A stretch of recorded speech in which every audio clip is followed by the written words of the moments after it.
अगर बुरे लोग सिर्फ समझाने से समझ जाते तो बांसुरी बजाने वाला कभी भी महाभारत नहीं होने देता।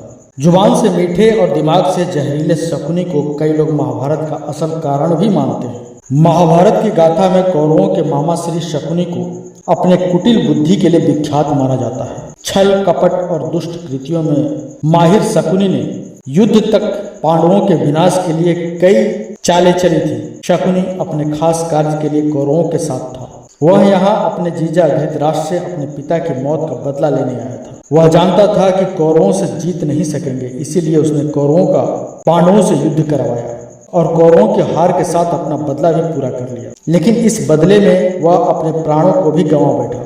अपने पिता की मृत्यु के पश्चात उनकी कुछ हड्डियां अपने पास रख ली थी और उन्हीं हड्डियों से उसने अपने पासे तैयार किए थे और यही पासे युद्ध का कारण भी बने थे और शकुनी की मृत्यु सहदेव के हाथों हुई थी। अगर आप भी शकुनी के जीवन गाथा को संपूर्ण तरीके से जानना चाहते हैं तो इस वीडियो के अंत तक जरूर बने रहें। नमस्कार मित्रों, स्वागत है आपका हमारा चैनल संस्कृति दुनिया में। वीडियो में आगे बढ़ने से पहले हमारे चैनल को सब्सक्राइब अवश्य करें, साथ ही बेल आइकन जरूर दबाएं। चलिए अब करते हैं ज्ञान की बात। शकुनी गांधार नरेश सुबल के पुत्र थे। शकुनी की बहन गांधारी जो कि कौरवों की माँ थी। शकुनी गांधारी के छोटे भाई थे। वह जन्म से तेज बुद्धि का स्वामी था, अतः राजा सुबल को अत्यंत प्रिय भी था। राजा सुबल अपनी बेटी गांधारी का विवाह रचाना चाहते थे। इसके लिए उन्होंने ज्योतिषियों को बुलाया, लेकिन ज्योतिषियों ने बताया कि उनकी सुंदर पुत्री गांधारी की कुंडली में ग्रह दोष है और इस दोष को दूर करने का सिर्फ एक ही उपाय है, वह यह है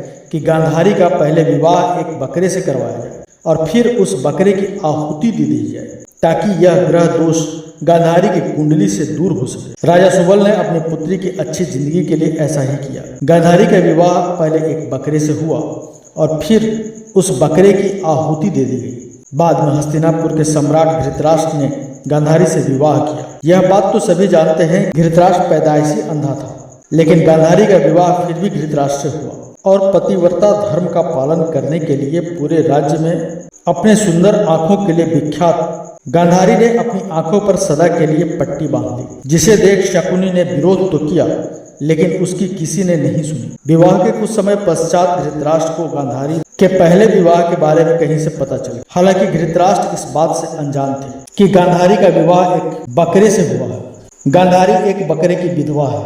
धृतराष्ट्र को ऐसा लगा जैसे उसके साथ छल हो गया है और उन्होंने क्रोध में आकर राजा सुबल और शकुनी समेत उनके सारे पुत्रों को जेल में बंद कर दिया और उनके साथ बहुत बुरा बर्ताव भी किया। राजा सुबल के इतने बड़े परिवार को रोज सिर्फ एक मुट्ठी चावल ही खाने को दिए जाते थे। एक मुट्ठी चावल से भला पूरे परिवार का पेट कैसे भरता। धीरे धीरे भूख के कारण राजा सुबल के पुत्रों की एक एक करके मृत्यु हो गई। राजा ने तय किया वह अपने वंश का अंत नहीं होने देंगे। तब उन्होंने अपने सभी बेटों से कहा, जो भी इस हड्डी के पार इस धागे को निकाल देगा वही जीवित बचेगा।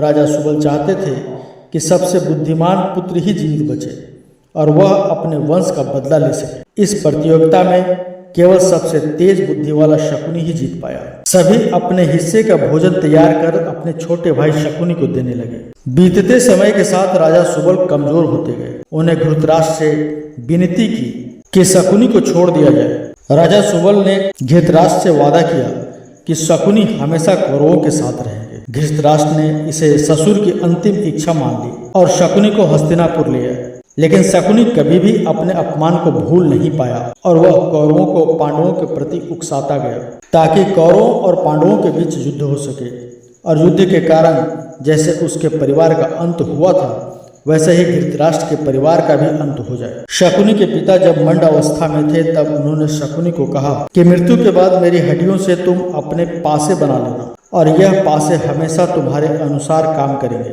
जिससे जुए में तुम कभी भी नहीं हार पाओगे। शकुनी अपने लक्ष्य से ना भटक पाए, इसलिए वह अपने पैरों पर खंजर से वार करता था, जिसके कारण वह लंगड़ा कर चलता था। यह लंगड़ा कर चलना ही उसे अपने परिवार के साथ हुए कष्ट की याद बार बार दिलाता था। कौरवों को छल और कपट की राह सिखाने वाले शकुनी उन्हें पांडवों का विनाश करने में पग पग मदद करते थे, लेकिन उनके मन में कौरवों के लिए केवल बदले की ही भावना थी। शकुनी ने हस्तिनापुर में सबका विश्वास जीत लिया और 100 कौरवों का अभिभावक बन बैठा। अपने विश्वासपूर्ण कार्यों के चलते दुर्योधन ने शकुनी को अपना मंत्री नियुक्त कर लिया। सर्वप्रथम उसने गांधारी धृतराष्ट्र को अपने वश में करके धृतराष्ट्र के भाई पांडु के विरुद्ध षड्यंत्र रचने और राज सिंहासन पर धृतराष्ट्र का अधिक पत्ते जमाने को कहा। फिर धीरे धीरे शकुनी ने दुर्योधन को अपने बुद्धि के मोह पास में बांध दिया। शकुनी ने न केवल दुर्योधन को धृतराष्ट्र के खिलाफ भड़काया बल्कि महाभारत के युद्ध की नींव भी रखी। एक योजना के तहत एक बार दुष्ट दुर्योधन ने शकुनी मामा के कहने पर जहर देने की योजना बनाई, लेकिन भीम किसी तरह से बच गए। जहां शकुनी की दूसरी योजना के अनुसार 5 पांडवों को वर्णावत भेज दिया गया, जहां लाक्षागृह में आग लगाकर पांडवों को जिंदा जलाने की योजना बनाई गई, लेकिन वक्त पर महात्मा विदुर ने पांडवों को गुप्त संदेश भिजवाया और शकुनी की चाल का खुलासा हुआ। तब 5 पांडवों ने विदुर के एक विश्वास पात्र से सुरंग खुदवाई और उसी सुरंग के माध्यम से वह लाक्षागृह से बाहर निकलकर गंगा पार जंगल में चले गए। इधर हस्तिनापुर में खबर फैला दी गई, पांडव लाक्षागृह की दुर्घटना में मारे गए। लेकिन कुछ समय के बाद विदुर जी ही पांडवों को हस्तिनापुर लेकर आए और फिर उनको इंद्रप्रस्थ का राज्य दिया गया। जब युधिष्ठिर को इंद्रप्रस्थ का राज्य मिला तो उन्होंने अपने राज्य के विस्तार के लिए राजसूय यज्ञ किया।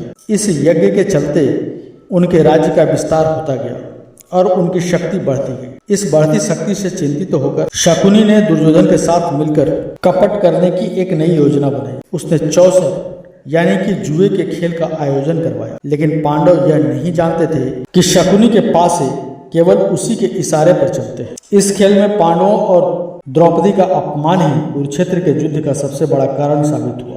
इस हार के बाद पांडवों को 13 वर्ष वनवास में रहना पड़ा, जिसके चलते उनका जीवन पूरी तरह से बदल गया।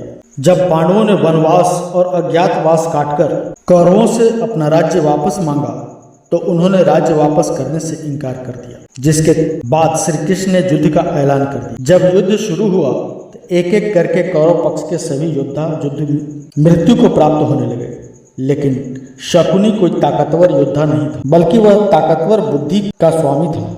इसीलिए शकुनी युद्ध में कभी सामने सीधी टक्कर लेने नहीं आया। वो युद्ध में कभी कर्ण का सहारा लेता तो कभी अश्वत्थामा का, और अंत में दुर्योधन के सहारे पर ही बच पाए। लेकिन युद्ध के 18वें दिन शकुनी का सामना पांडवों के भाई सहदेव के साथ हुआ। सहदेव और शकुनी के बीच भीषण युद्ध के बारे में संजय धृतराष्ट्र को बताते हुए कहते हैं, महाराज, अपने पुत्र उल्लूक को सहदेव के हाथों मारा गया देख सुबल पुत्र शकुनी उन पर तीव्र बाणों से प्रहार किया। उसके द्वारा छोड़े गए उन बाणों का अपने तीरों से काटकर प्रतापी सहदेव ने युद्ध स्थल में शकुनी का धनुष काट डाला। धनुष कट जाने के बाद शकुनी ने सहदेव पर एक प्रबल गदा चलाई, परंतु वह विफल होकर पृथ्वी पर गिर पड़ी।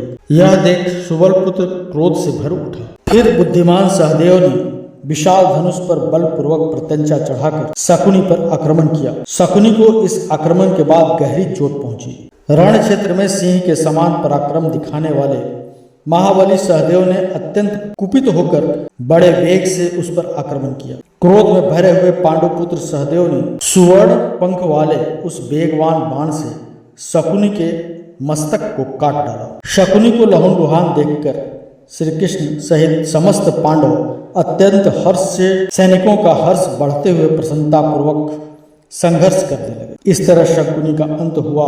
तो मित्रों, यह था आज का हमारा वीडियो। अगर आपको हमारे वीडियो पसंद आए तो वीडियो को लाइक करें, हमारे चैनल को सब्सक्राइब करें। मिलते हैं अगले वीडियो में एक नई खास जानकारी के साथ। तब तक के लिए देखते रहिए संस्कृत की दुनिया।